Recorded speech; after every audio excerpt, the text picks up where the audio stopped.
on a bottle of gin. Last night I got loaded on a bottle of gin, on a bottle of gin. You know I feel alright, feel alright, I feel alright, feel alright. All right, everybody, welcome back to the Dime Wine and Spirit Show, NOLA Drinks edition here on WGSO 990 AM New Orleans. This is your host, Brian Diaz. Thanks for tuning in today. We are doing our segment, What's in Your Glass, What's in Your Bottle, and we are chatting a little bit about agave production in Mexico with Nick Dietrich and Braden Legrone. Gentlemen, thanks for coming in today. You guys have brought a couple beautiful Mezcal Vago, and we were talking a bit about how this company is socially responsible with the production methods, who they work with, how they go about it.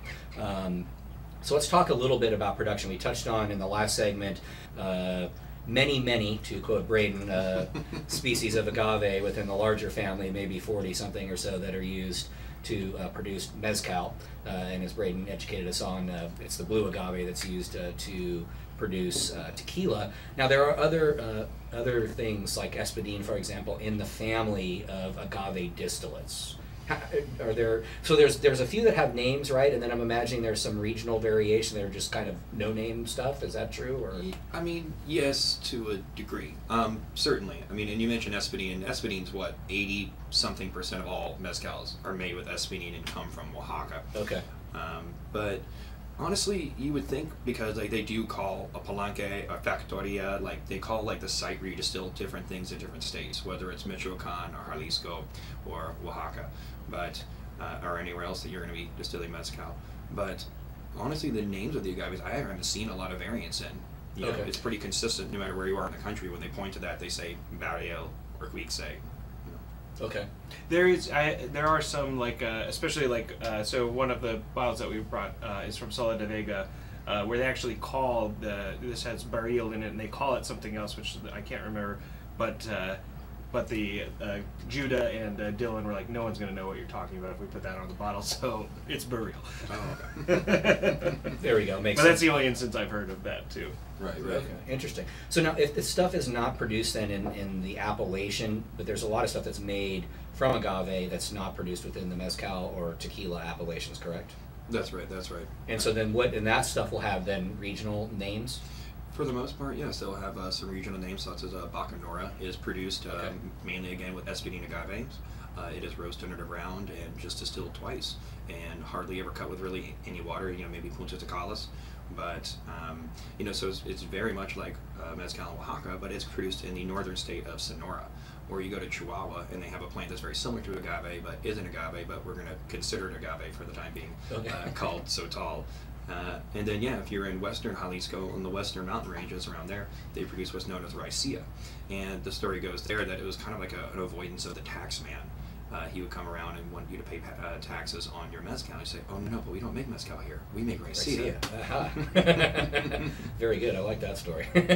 Interesting. So now let's talk a little bit, you guys, about the general process of production with agave. This is another thing that I find very fascinating, that this is not something, there's time required for the agave to mature before it is then put into production, correct? Yeah, I think we actually got really lucky and brought two great examples of two very different sort of like production styles and techniques. But I mean, generally with agave, the espadín, the reason you see so much of it is because it's takes one of the shortest amount of time to mature. I mean, I've heard anything from 5 years to sometimes up to 12, but that's pretty old for an espadín. Right. So it's very functional in terms of like that. Just like the Blue Weber agave, I think it has almost the same growing time, around 5 to 8 years, or anywhere as high as 12. But again, you know, kind of depends on the humidor, really, the person who's going through the field, and then it depends on, you know, how they want to cut it. And there's just, you know, there's so much of a human element to it. That is very agricultural, that it's really, you know, it's kind of up to whoever's making it in that time.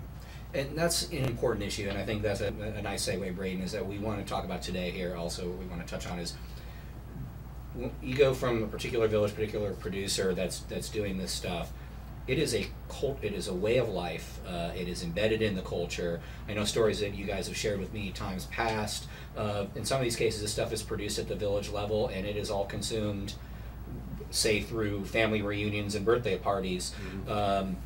This is not just sort of something that's sold as a product per se to just send to the United States and sell away. There is a significant cultural importance to this stuff and a way of life, as I said. I mean, very much so, and that's why I think Bago is an amazing company to celebrate, amongst many others. But I think it's just kind of funny that Nick and I both brought that should tell you something. That he and I were both like, okay, we're gonna go on the radio and talk about Agave. What bottle do I want to bring? Bago. Well, plus I also wanted to bring something that you can get in America. That you are able to get. That's here. right. That's right. Not all the expressions everywhere throughout the country, but you can always go down to Keep the Company and pick up a bottle of the Espadine, and it's delicious. Yeah, and that's one great thing about this company too, is that they, it's all family run, and they, because all of the family members are the ones who are working it, they're able to make a lot more interesting decisions about some of the stuff that they pick out. So for instance, they'll do very small runs, and this is going to what Braden was saying, that you can get this in the US, but it varies from state to state or market to market what you can get, because sometimes they'll just make something that's such a small batch that it's only going to go one place. Like a couple years ago they did something called a bien picado, which means basically just like real bit up in Spanish. I mean, kind of. Which is basically whenever so an agave plant will sprout a stamen to basically pollinate, but you'll want to hack that off, and that's when the agave plant will actually start to produce sugars and things like that. But you're effectively like kind of killing the plant, and so it starts to die, and there's like a certain percentage of like basically agave plants that are really eaten up and rotting and very fermented by the time they hit distillation. So what they decided to do was they just took a batch of over, like they said it was like usually around 15 to 20% of the batch will be rotten, but this one was 70%. And so they decided that they were going to do a very small run of that. So they just did like 180 liters and just released it only in Houston and Texas. And they just had a lot of freedom to do a lot of very interesting stuff. That's really fascinating. And so it's almost kind of reminds me of, say, like in the wine world, we're talking about botrytis and things like that, which is that's fascinating. So what, in that case, with that stuff, with the semi-rotted, or I like how they put a number on it, it's 70% rotten. That's like there's got to be a scale on the label somewhere. What kind of effect does that have on the flavor profile? I mean, it made it a lot sweeter. It was like really surprisingly like rich and sweet. But I mean, one thing that happens, and this is something that happens with all mezcal, is the way that it's rested, and like both after it's harvested and after it's fermented, or after it's roasted and before it's fermented, there is a lot of indigenous yeast that gets in there. And so the longer, like depending on where it is, you'll pick up different tropical notes, but basically there's a lot of variety in yeast, and so a lot of massive variations in flavor, even from Espadine to Espadine, from village to village. Interesting, fascinating. Nick, Braden, you guys can stick around a little bit longer here, right? Yes, Okay, excellent. We are talking about mezcal, agave, all kinds of wonderful stuff here with Nick Dietrich and Braden Legrone. What's in your glass, what's in your bottle? Folks, come on back to hour number 2 of the Dine, Wine, and Spirit Show, NOLA Drinks Edition, WGSO 990 AM. We'll be right back after the top of the hour. All right, everybody, welcome back to hour number 2 of the Dine, Wine, and Spirit Show, NOLA Drinks Edition, WGSO 990 AM. Happy to be here with y'all. I am chatting with Nick Dietrich and Braden Legrone from the Cure family. What should I call you guys? Is it the Cure family of establishments? Cure Cane and Table Cafe? Cure Co. has been the one that Neil likes the most. That would probably make sense, but he's not here. So what do you guys prefer to be called?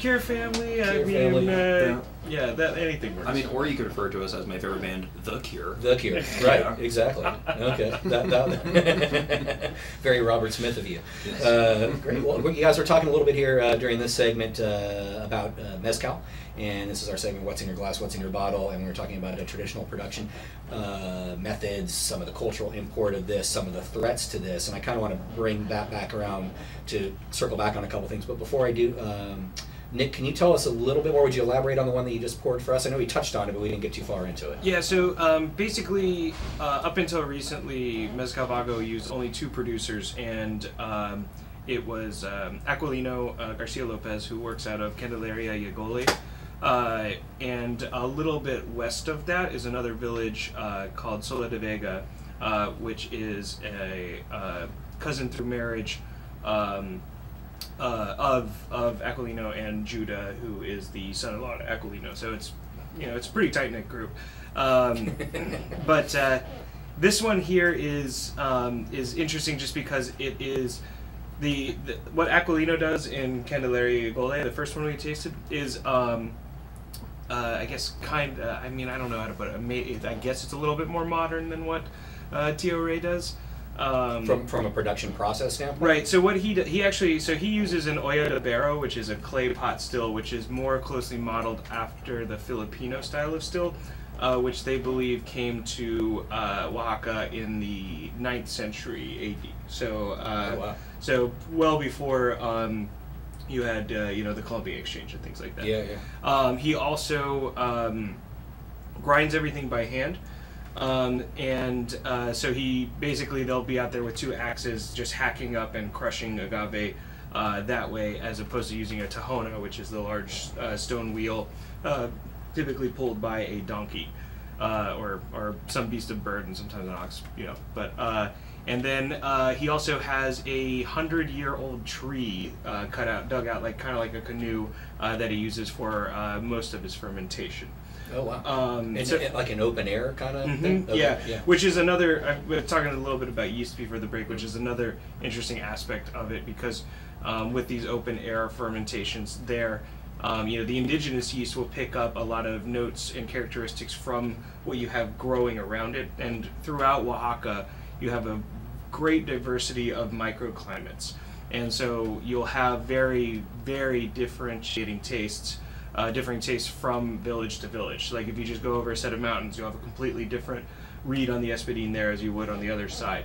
Mm-hmm. And also with the open air, you have both aerobic and anaerobic fermentation happening. So you have the yeast that's settling at the bottom of the tank that's in a environment that's not afflicted by air. No oxygen. Yeah. Right, and so they're able to eat a little bit more robustly and produce heavier esters and alcohols, and then you have the indigenous yeast at the top who's also consuming it, and they're producing some of the lighter fruit and floral notes. Interesting. But the one great thing also about Vago is the way that they print their labels is you have from top to bottom everything that you could possibly want to ask about it, like what kind of agave you have, who the producer is, where it's from, the still, how large the batch was, when it was made, and everything like that. And so this one is a blend. And one interesting thing about the way that they do this traditionally in Mexico is it's not blended post-distillation, but they actually harvest, roast, ferment, and do everything together. Oh, okay. So like a co-fermented wine with 2 varietals that we're talking about. Right. Okay. And so that way, like in a lot of whiskeys and scotches and things like that, or even rums, where you have a lot of blends, those are all done post-distillation and oftentimes post-aging as well. Okay. Here, it's start to finish, and so from an actual physics point of view, it lowers the state of entropy, which basically means you have a better rested spirit at the end, even though it's a white spirit or an unaged spirit. Interesting. That's fascinating. You guys, what I want to bring this to now, while we have 4 or 5 minutes before the break, we talk about the cultural import of this and things like that, and I'd like to, since we're obviously a New Orleans-based food and drink show, or drink and food show, as I like to say these days, emphasis on drink. We eat sometimes. Let's talk a little bit about why this is. I want to make the listeners aware of why these issues with mezcal and agave production should be important here. There are different brands out there. There's different things to be considered, and we don't have to throw anybody under the bus. But we're highlighting Vago, for example. I think another brand that you mentioned, Del Maguey, right? Also, that are paying attention to where their production channels come from and who they're dealing with. Feel free to elaborate on that. I think it's important. I want to know, when people actually go out, mezcal has enjoyed a great uptick in the marketplace in this country. New Orleans is certainly no exception to that. And I think we want people to be knowledgeable when they go out and buy these things. I mean, yeah, very much so. I mean, when you look at the history of agave in America, you can't ignore what happened in the mid and early 90s with tequila. And there was such a rush and such a push by very large industrial players just to get tequila to the American market that the ideas of, conservation and the agricultural elements of it were kind of just thrown to the wayside, and it was treated very industrially. You had people smuggling in illegal agaves from other countries. You had them come in from other states, which is against all, the basic regulations that we now follow. But yeah, I mean, there's many companies whose main goal now is, it is to preserve what's there. It is to be able to show to us what we can have, because there are some hardliners in Mexico. I mean, what I saw when I was there in 199 is I was used an example of why is there a gringo here? Why are we even selling mezcal to the Americans? Because some of these companies are going in there and having such a detrimental effect that we're kind of caught under this umbrella. They don't really understand that, yes, there are the white people who come in and they buy the companies, so say like, some people locally will start up a company, and then some large multi-million-dollar brand such as Bacardi or Diageo or Pernod Ricard comes in and buys the company, and they don't have such a stake in the, in the preservation of those people and of that land. And so I think that there's a slight bit of a view by some hardliners down there of, kind of the appropriation of this. But that's not the majority of people at all, honestly. And that's why I love David Suro from Tequila Interchange Project and Siembra Spirits, who brings in Siembra Azul and Siembra Bias into here in New Orleans. But soon we'll be getting Siembra Mattel and the Don Mateo, which are two mezcal expressions from Michoacan and done by the same producer. He has a huge stake invested in the preservation of this and showing it at the same time to Americans as to see what these mezcals and tequilas can do. And so I'm a big fan of his work, especially in just trying to educate the American market on, yeah, you're going to pay a little bit more for a bottle. Right. I mean, it's pretty much what it comes down to. We have, sorry, go ahead. Oh, I was just going to piggyback off of that too. One other thing that we need to consider as well is the cultural and heritage is just the entire exchange that we have had in New Orleans with our cuisine and the Native American cultures here. There's still so much of that that's present. We wouldn't have fia for gumbo if it weren't for that sort of like exchange. And we basically had a big exchange like that happened in Mexico. It's the same thing happening, like a couple different, like a native culture and a non-native culture colliding and producing something that becomes integral to that region and also really tells a great deal of history about that area, the same way that you can talk about 600 years of history with a bowl of gumbo. You can do the same thing with a bottle of mezcal. That's a great point, you guys. And did you want to add something, Braden? I mean, yeah, it's about, when you enjoy it, you're enjoying the history and the experience of it. And I've often said that mezcal and agave should be treated more like an experience rather than it is a product. And because very much just like with gumbo, it's rich in history and tradition, and it's something to be celebrated. And I think that's the best way to enjoy it. And that's well stated again, you guys. And I think that's something here, of course, in this part of the world, we certainly appreciate, and you just mentioned that, Nick, that this is something, and I appreciate what you guys just said, because this is something that should resonate with everyone out there listening, because of the importance of food and drink being woven into the culture here in New Orleans.